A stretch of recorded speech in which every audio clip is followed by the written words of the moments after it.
我老公要去人民大学做一个演讲，在家狂背中国古诗词，那古诗词让他背的呀，我求你一定看到最后，俺家阿姨都让他气辞职了。他呢是被邀请去一个关于中西方文化与文学研究中心的成立仪式，本来呢人家就是邀请他去参加这么个仪式，但是他领导给他打了个电话，说很可能啊会问到你，那你就发个言，讲两句，你呢重视一下，准备一下。其实人领导也知道他汉语不好，压根就不需要他说多复杂的话，但是他自己呢想表现，就是要表现他也是对中国古典文学充满好奇，乐于探索的。我这边工作呢，他来我公司找我，就非得让我帮他准备。我说那中国古典文学你得从四大名著说起吧，那四大名著都有啥呀？他说孩子有的小猴子，什么玩意儿？还有的什么上？我才明白是《西游记》。我说还有啥？他说还有那个甜心找不到我。当然就是教训。到这儿四大名著在我心里我已经彻底放弃了。我说要不然就这样，你整个讲话你用英文说，你话说完了你加两句中文，这样就能表达你的诚意了。他说那你就教我两句在这个场合非常合适的中国古诗词，我背一下。但是这个时候他已经还有一天准备时间就要讲话了，所以他心里非常紧张。他越紧张他越听不清我说的啥，他在不知道啥意思。哎呀妈，给我们气的呀！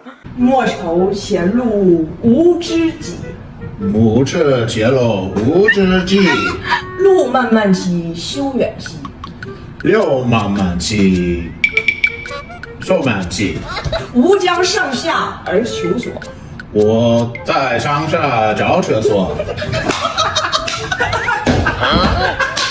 他还在精心准备要去参加活动的衣服，一边裁衣服一边还背词儿呢。我心里想，怎么能让他放弃呢？就别背了，就穿的立立正正去，一句话别说，是他最好的出路。你看，别管什么衣服，俺家新换的石头洗烘一体机 HEL 都不在话下，自研的分子晒烘干，先吸水后低温柔烘，烘完就可以直接穿。还有这台迷你洗衣机 M1 Peer， 内外分开洗更卫生，两台加起来只要4000加。最后我啥也不教他了，我说你就到那就别说话。他还挺难受，我找俺家阿姨去了。俺家阿姨说，你要是学那古诗词，那我也不懂。但如果你就想表现你了解中国文化，那你就跟你同事跟你领导没事唠唠属相啥的，这不是很中国文化吗？一般老外也不懂。大胖媳妇一听，对呀，就非让我家阿姨现场教他怎么开启这个聊属相的话题，他好赶紧学。但是第二天早上他要上台演讲去了，他就剩几个小时学了，越是剩几个小时他越紧张，他越紧张他越学不会。今天也不知道咋的了，教了10分钟，俺家阿姨给我发了一个视频，说采人我不干了。我让你老婆看看你学的怎么样。OK。你领导属什么Maybe Tiger。你可以跟他说，我属老鼠，你属虎。我是老鼠，草是虎儿。老虎，老虎。你属虎。我是老鼠，你是猴。你是虎，老虎。我是老鼠，你是猴。老虎。老虎啊！你们老板有没有问你属相？你属老鼠，谁属狗？我是老鼠，谁是狗？我属老鼠，谁属狗？我是老鼠，谁是狗？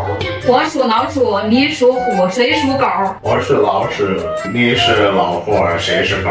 我属老鼠，你属虎，谁属狗？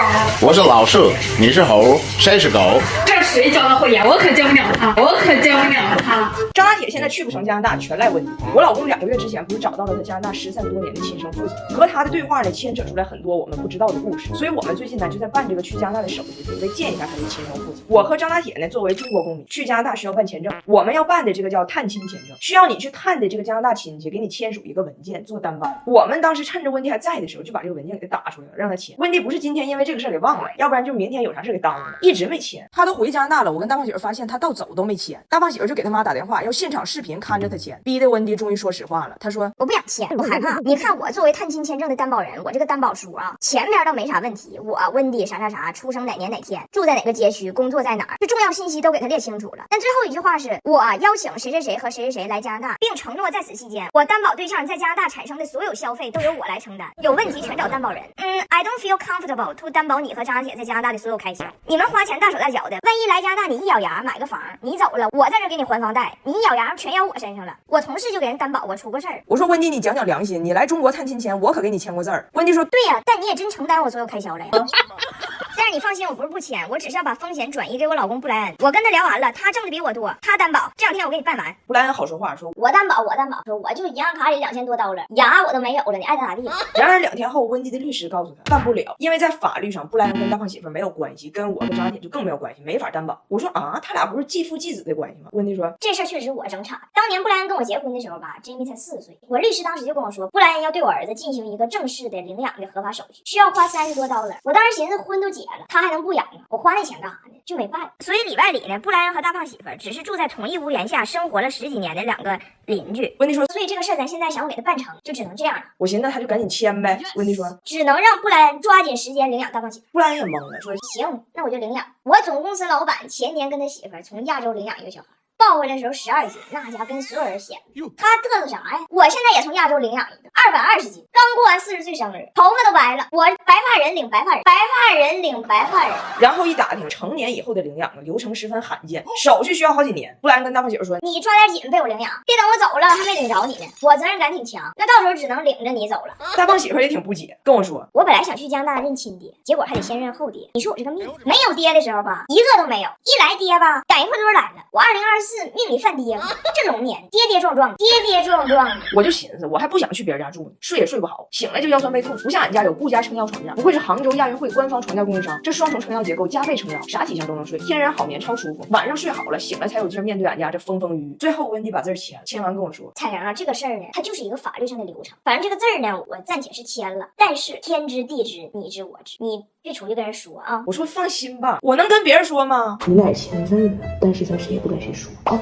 谁不跟谁说啊？快高考了，大胖媳妇被召回铁岭当吉祥物，已经被预定满了。我们一家人要回铁岭了，这回回去因为啥呢？我家男艺人接了几个商务，我跟你说，人家现在这活接的老杂了，艺人演出服都在我兜里面，这是艺人演出服。为啥呢？去年12月份，俺家有个亲家孩子考研，考研当天呢，家长都准备的紫裤衩，就东北的这个彩头，指定能行嘛。然后那天呢，大胖媳妇也去他家了，他家当时是人手一个紫裤衩，人家也就热情的赠予了他一个，说那你也给俺家孩子添点好彩头。大胖媳妇也没明白这个考研和内裤有什么关系，但是稀里糊涂就套上了，穿了一天。结果那孩子考研成绩出来了，考得特别好，孩子这俩家长过去就开始复盘。你说咱家孩子叫刘芬婷，这个小外国人又是个加拿大人，加拿大人穿着紫裤衩助威芬婷，那不就是指定加分吗？指定加分吗？这事儿就传开了，说他这个指定零，尤其是喜欢要叫彩铃，叫彩铃。这不现在今年高考快到了吗？我们现在就准备回铁岭了。现在就是预约的人太多了，火，而且人家长是真用心的，就张天一的家长还寄来了他们给大胖媳妇量身定做的绿旗袍，还特意叮嘱我要把旗袍开叉那个地方缝的2针虚针剪开，一定要出那种旗开得胜和指定能行交相辉映的那种感觉。就是现在预约的人太多了嘛，我一算这个人数，大胖媳妇站那考点门口都得中暑。但是家长们呢真是一片苦心，红包都准备好了，就一定要给我呢，就只能给大胖媳妇准备个白板，每个学子啊举5分钟，每5分钟就得换个名。大胖媳妇说，哎，我这个算不算是就传说中的坑位费呀？坑位费呀！而且你说这么多家长，你拒绝谁都显得不公平，要不然就摇号吧。现在这个旗开得胜、指定能行、指定加分、指定能灵都全了，但出现了一个问题，就是我们演练了也就10分钟吧，他就已经汗流浃背，浑身都湿透了。然后这个紫裤衩呢，就它质量太差了，那个色掉的哈，我就不给你们展示了，我只能跟你们说，大胖媳妇现在这个指定啊，它已经半永久了，半永久了。今年考研考编还能用上。我说完了，你这去澡堂洗澡多丢人呢，这屁股这色儿指定不掉了。他说问题不大，明天回去搓一个大套，指定能掉，指定能掉。